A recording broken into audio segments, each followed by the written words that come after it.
We're tracking a developing story out of Washington today, a radical new plan that could completely change the game for the government and corporate America. We're talking about a proposal to buy stakes in the nation's biggest defense contractors, and it could be the first step toward creating a massive, state-owned investment fund. Welcome to VibeSense. The proposal we're looking at is already sending shockwaves from Wall Street to Capitol Hill, and it all really kicks off with one very blunt statement. Let's get right into it. Yeah, this is where it all begins. A really direct quote from Commerce Secretary Howard Lutnick. He's making the argument that for years, government defense contracts have been, in his words, a giveaway. So what's his solution? Well, if taxpayers are the ones funding these companies, maybe taxpayers should own a piece of them. And that idea leads us directly to the core of this new plan. The administration is officially thinking about buying equity stakes in major U.S. defense firms. Now let's be clear, this isn't another subsidy or a loan. We are talking about the U.S. government taking direct ownership. And they are not being shy about who's on their radar. We're talking about some of the biggest names in defense and tech. You've got Lockheed Martin, Boeing, and Palantir. All of them are reportedly being considered for this brand new model of government partnership. So why these companies? Well, the justification really hinges on this absolutely staggering number.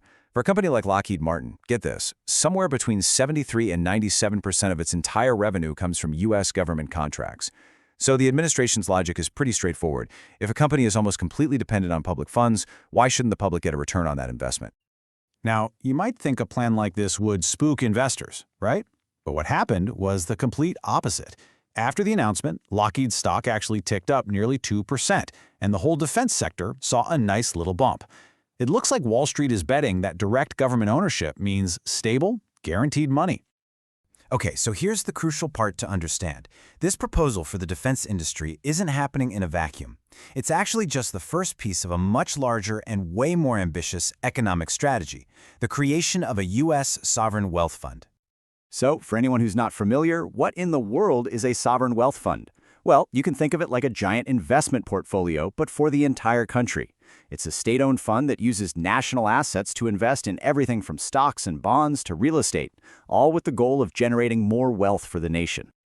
And listen, this isn't just talk. It's already in motion. An executive order was signed on February 3rd, giving the Treasury and Commerce departments just 90 days to draw up the blueprint. That means the deadline for a concrete proposal is early May.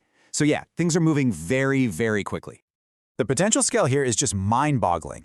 The administration believes it can leverage an estimated $5.7 trillion in existing federal assets to get this fund started. The stated goal is to invest in great national endeavors and, down the road, hopefully reduce the tax burden on everyday citizens.